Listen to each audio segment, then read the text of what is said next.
Sin embargo, dentro de lo que es los idiomas que estábamos hablando y de todo lo que es el sistema comunicacional, vamos a encontrar que hay algunas lenguas aisladas, que son solamente reservadas para determinados grupos, para determinadas élites, donde no solamente las lenguas van a estar acceso a todos. Por ejemplo, cuando hay sesiones de ayahuasca, los maestros que hacen en el campo manejan un propio idioma, una propia comunicación que les permite a comunicarse con las plantas, con los cerros, con los ríos.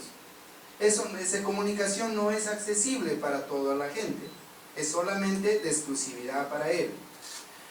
Pero hay otros lugares donde también hay otros grupos que nosotros vamos encontrando que solamente es para determinados grupos, tanto sea como para hombre o para mujer, que hay una diferenciación en comunicacional. Pero así también vamos a encontrar de lenguas aisladas cuando hablamos de grupos que están en un proceso de aislamiento voluntario, que siempre por allí hemos escuchado, como algunos grupos como los Nanti, por ejemplo, que son población que aún todavía no se han insertado dentro de nuestra sociedad nacional y que no se conoce a la perfección su sistema lingüístico. No sabemos cuál es su idioma, no tenemos un registro comunicacional. Sin embargo, ya estamos tratando de acercarnos a ese lugar para poder insertarlos. Hace poco salió un reportaje de un programa de televisión donde justamente a estos se les daba plátanos y a cambio querían regalarte sus hijos, una cuestión así, porque ya no tenían que comer. Entonces, asumo que a ellos también les está afectando todos estos temas de cambio climático, todos estos temas que están afectando con las contaminaciones de ríos, etcétera, y que ya no tienen los alimentos suficientes. Entonces, por eso están tratando de salir. Ahora el problema es, desde el Estado, qué estamos haciendo y cuán preparados estamos para poder insertarlos a ellos dentro de nuestra sociedad nacional. Lo segundo, tenemos lenguas de alcance comunal, que están más orientados a un ámbito geográfico, luego distrital, provincial, departamental. Es decir, ya estamos hablando de ámbitos hacia donde tiene una amplitud de llegada de los sistemas comunicacionales. Lenguas extintas, nos referimos a los idiomas que ya desaparecieron. Lenguas maternas son con las cuales aprendemos desde que nacemos hasta ahora, con la cual nos comunicamos. Y lengua nativa lo relacionamos a esas lenguas originarias que pertenecen a grupos étnicos establecidos, ¿no? Bueno, solamente para ir reforzando la idea y nos quede claro, cuando hablamos de los sistemas lingüísticos en el Perú, que nos quede claro, en el Perú tenemos 19 grupos lingüísticos, 19 grupos lingüísticos, ¿ya? Que nos quede claro. Esto es lo que hasta la actualidad se tiene registrado por parte de lo que es el Ministerio de Educación. Entonces, para mí es un dato válido, que probablemente después encuentren más o menos, no lo sé, pero para mí este es un documento oficial, porque está en el Ministerio de Salud. Los recomiendo. El libro se llama Las lenguas originarias del Perú, algo así se llama, un texto que tiene algo de 500 páginas, full color, pero ustedes lo van a leer en 20 minutos. ¿Por qué? Porque lo han hecho con tanta imagen, gráficos, de una manera tan sencilla, para entender lo que es el sistema lingüístico del Perú, que se lo recomiendo. Está en internet, lo pueden bajar. Bueno, las familias lingüísticas que tenemos en la actualidad, y que son los 19, tenemos por ejemplo los Arahuá, los Arawak, los Aru, los Bora, los Cahuapana, los Jarapur, los Huitoto, los Jíbaro, los Candoshi, los Muniche, los Pano, los Pebayagua, los Quechua, los Shimaco, los Tacana, los Ticuna, los Tucano, los Tupí Guaraní y los Záparo. Tenemos allí las 19 familias lingüísticas que están en nuestro país. Pero ahí no termina la historia, hay más. Las lenguas, como no tienen una frontera definida, como toda cultura, la cultura no tiene un límite geográfico. Por ejemplo, los aguarunas, los que están en la cordillera del Cóndor, para ellos no existe el Perú ni el Ecuador. Ellos tienen su familia al otro lado del río, nada más. Y entonces van y vienen, entre ellos se visitan, se van, traen sus alimentos, intercambian sus productos, hacen sus ceremoniales, se casan, se apoyan, celebran sus fiestas, pero ninguno de ellos es peruano ni ecuatoriano, sino sencillamente son aguajún o son huampís, sino que están viviendo para el otro lado del río. Y ellos, entonces ya tenemos una configuración geográfica que traspasan las fronteras, que eso ahora lo vamos a ver. Acá he tratado de mostrar un cuadro donde están las 19 familias lingüísticas, pero a su vez, aquí en la segunda parte, ya les muestro los idiomas que tiene cada familia lingüística. Por ejemplo, en el arawak se habla el idioma, o la lengua, que es el madija o el kulina. Es decir, solamente hay una lengua. En el arawak tenemos, por ejemplo, los ashaninka, los caquinte, los chamicuro, los iñapari, los matsigenga, los nanti, los monomatsigenga, los resígaro, los yanesha y los yime. Es decir, dentro de la familia arawak se habla 10 lenguas. Nada más, miren ustedes, en uno. El aru tiene al aymara, el cauqui y el jácaro. Justamente eso es lo que yo les decía, esos son idiomas de Lima. Acá estamos el jácaro, que actualmente todavía se habla, están allí esas poblaciones, y se habla todavía el cauqui. Y el aymara, bueno, más se ha focalizado en la zona sur del Perú, porque se extendió hacia esa región. Bueno, ahí hablamos de los bora, solamente hablamos del bora. De los cahuapana, estamos hablando de las lenguas doshawi y los shiwilu. De los jarambú, hablamos del jarambú nada más, un solo idioma. Los huitoto, tenemos a los muruí, muinaní y los ocaína. En los jíbaros tenemos al achuar, el aguajún y el huampís. Yo les había hablado de otros idiomas más, pero esos están para el lado del Ecuador. En el lado del Ecuador, que son de la misma familia de los jíbaros, está el achuar y el achuar, pero ya está para el otro lado. Pero para ellos siguen siendo una misma familia, son jíbaros. Los kandoshi, estamos hablando de lengua kandoshi chapra, los muniches, el idioma muniche, del pano. Estamos hablando de los amahuaca, de los capanagua, de los ixconagua, de los cacataibos, de los cachinaguas, de los matzés, de los saranagua, chipibo con ibo, los yaminagua, los yora o nahua. En el Peba Yagua solamente tenemos el idioma Yagua, aún vigente, y es una población numerosa. Los quechua, acá tiene solamente he puesto quechua, pero existen más de 10 variantes de quechua. Tenemos quechua en la costa, tenemos quechua en la zona sierra y en la zona selva. Entonces hay más de 10 variantes del idioma quechua. De manera que, por ejemplo, ahora cuando vuelvo al sistema educativo nos dicen, sí, pues hay inglés y quechua. Claro, pero ¿qué quechua me enseñas? El quechua que me enseñas acá responde solamente a una realidad. Puede ser el quechua cusqueño, el ancashino, el cajamarquino, el puneño, o de repente es un quechua alamista. Entonces vamos a encontrar muchas variedades del quechua, por eso ahí nada más tenemos una variedad enorme que todavía vean ustedes, no lo he considerado acá. Los shimaco, que pertenece, ahí tenemos un idioma que es el urarina, los tacana, que hablan el etseeja, los ticuna, que hablan el idioma ticuna, el tucano, que hablamos del maicú secoya, el tupí guaraní, que acá hablamos del cucama, cucamilla, de los omagua, y tenemos el záparo, que se hablan los idiomas arabela, iquito y taushiro. Esta es la realidad lingüística que hasta el día de hoy todavía está vigente en nuestra realidad nacional. Les hacía referencia hace un momento que el idioma no tenía fronteras, que teníamos el idioma que traspasaba el río a la otra vuelta del cerrito y qué sé yo. Para ellos no existe pues un límite geográfico donde defina hasta acá es tu territorio o más allá, no hay eso. Tenemos el ashaninka que se habla en el Brasil, tenemos al madija que se habla en el Brasil, el matzés se habla en el Brasil también, los cucama cucamilla en el Brasil, los aranagua en el Brasil, mire, el achuar, llegamos al Ecuador, los boras se habla en Colombia, la ocaína se habla en Colombia, los etseeja llega hasta Bolivia, en la parte selva, los yine se habla en Bolivia y Brasil, los yaminagua se habla en Bolivia y Brasil, el ticuna se habla en Brasil y Colombia, el muruí, muinay, habla en Brasil y Colombia, los secoya en Colombia y Ecuador, el aymara se habla en Argentina, Bolivia y Chile, el quechua hablamos en Argentina, Bolivia, Brasil, Colombia y Ecuador. De manera que los sistemas lingüísticos son amplios, complejos, diversos, que nos tienen que de todas maneras tenemos que buscar una forma de aproximarnos a comprender y aprender parte de estos idiomas, porque no solamente vea usted que vamos a tener problemas si nos quedamos a trabajar acá en el Perú, sino incluso cuando tengamos que salir a trabajar fuera de nuestro país.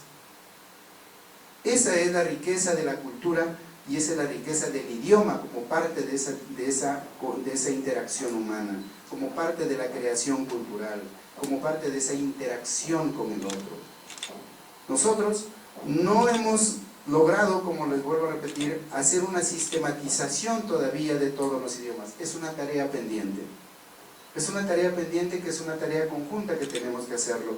Ya la otra vez hablábamos con el doctor Fernando Fernández y había una suerte de una idea de que con el colegio, conjuntamente con el colegio de antropólogos, podamos diseñar o hacer algunos cursos con el profesional de salud, sobre todo los serumistas, para darles algunas herramientas antropológicas, algunas cuestiones elementales, básicas, para que puedan recoger información de sus lugares a donde se van a cumplir sus tareas.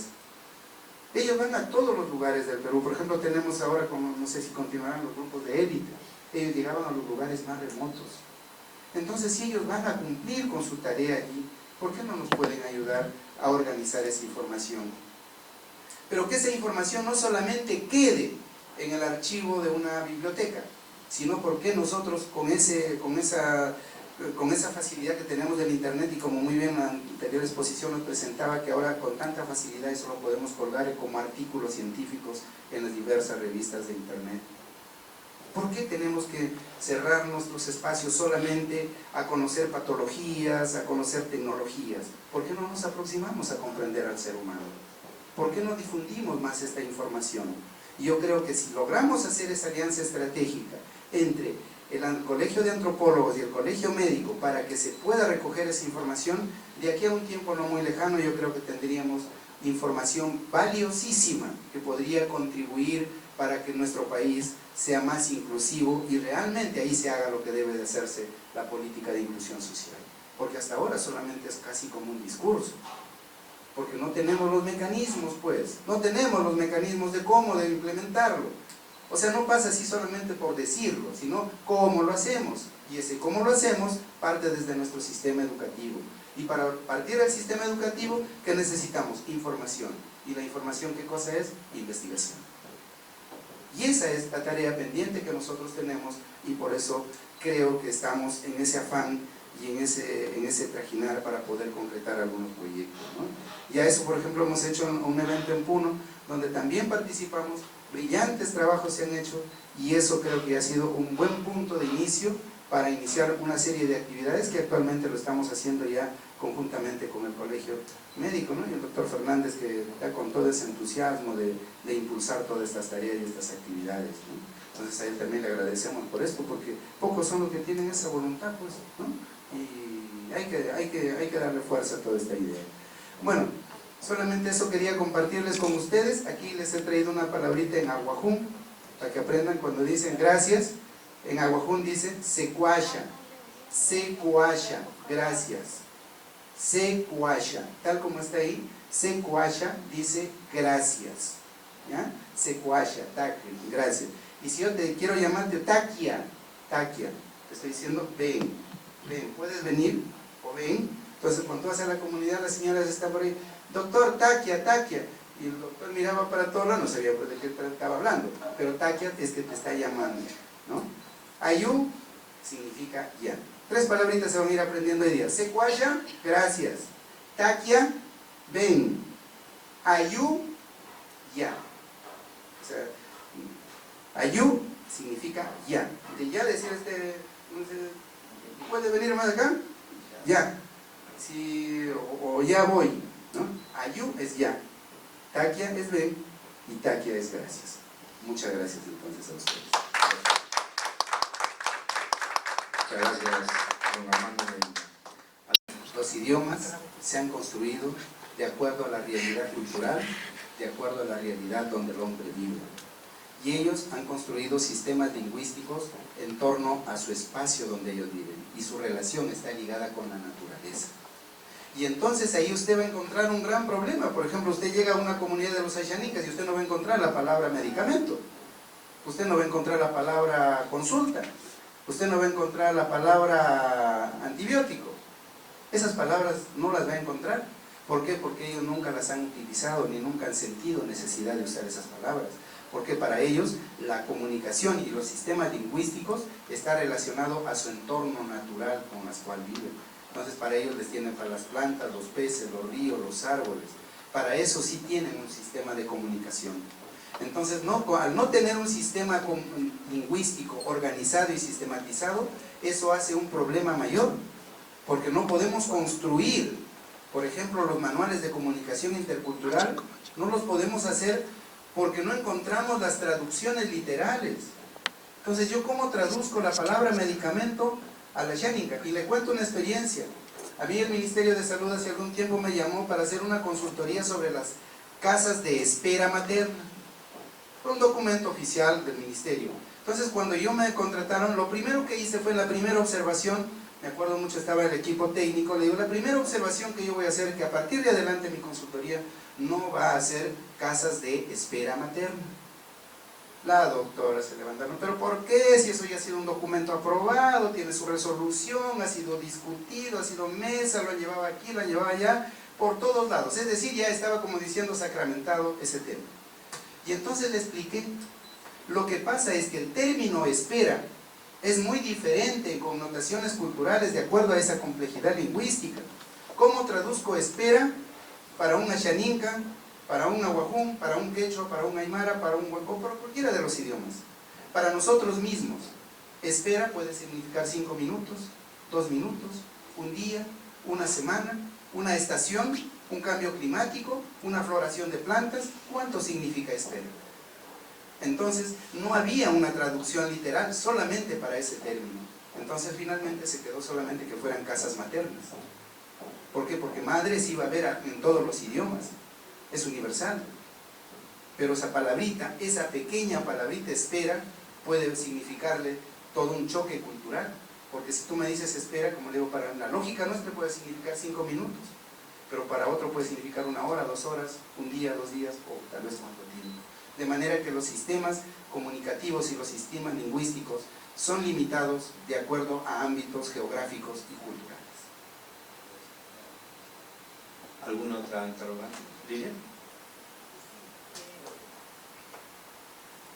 Buenas tardes, Lilian, bienvenida. Muchas gracias, doctor Fernández, y muchas gracias por toda esta acogida en el Colegio Médico para este tema tan importante que es información en salud. Represento al Colegio de Bibliotecólogos del Perú y dentro de nuestras líneas de trabajo hay un segmento, una sección dedicada a bibliotecas indígenas. A mí me cuesta mucho aceptar el término porque hay una limitación. Con biblioteca indígena también se incluye al sector amazónico, a todo tipo de grupos, en este caso lingüísticos y bueno, en general sociales, que no están bien tipificados, que sería muy interesante ahondar tal vez en una oportunidad propia estos temas. Pero en el tema de gestión de la información, en este caso de este tipo de grupos, hay muy poco desarrollo a nivel de bibliotecología y solamente se dedica como biblioteca indígena al gran segmento de otras culturas. Bueno, sí, su preocupación es totalmente válida y a lo mucho que usted probablemente tiene en esos archivos son los famosos cuentos, mitos. Efectivamente. Porque nosotros cuando hablamos de población indígena, a lo mucho que nos limitamos es entenderlo, sus mitos, sus leyendas, sus creencias. Y hasta ahí creemos que conocemos o ya entendemos de una realidad cultural. Pero no nos abocamos a nosotros, lo que muy bien planteaba el doctor, porque al final ellos son seres humanos que también se enferman, también sufren, también son felices. ¿Cómo los entendemos cuando llegan a nuestra consulta? Y ahora ustedes pueden decir, sí pues, pero es que ellos están por allá por la selva, yo no me voy a ir a trabajar. Mentira. Atrás del Palacio de Gobierno hay una comunidad que se llama Cantagallo. Y ahí está usted una población de shipibos conibos que están viviendo bajo su propia lógica y en su propia cultura. Usted llega ahí, come sus comidas que traen ellos, traen sus bebidas, traen su propio idioma, sus propias danzas, sus propias fiestas. Ellos viven de acuerdo a su propia realidad atrás del Palacio de Gobierno. Entonces, cuando ellos se enferman, probablemente también van a ir al Hospital 2 de Mayo. Imagínese usted ahí, tiene que atenderlo, así que, ¿qué hace, no? O, por ejemplo, allá por Bayóvara, en San Juan del Lurigancho, tenemos poblaciones completas de quechuas. Y ahí celebran sus fiestas. Justo el año pasado estuve en unas fiestas ahí, que organizan con sus propias orquestas que traen desde su tierra para que puedan celebrar la comida de allá, traen especialmente para celebrar la fiesta. Y ellos están viviendo acá en Lima.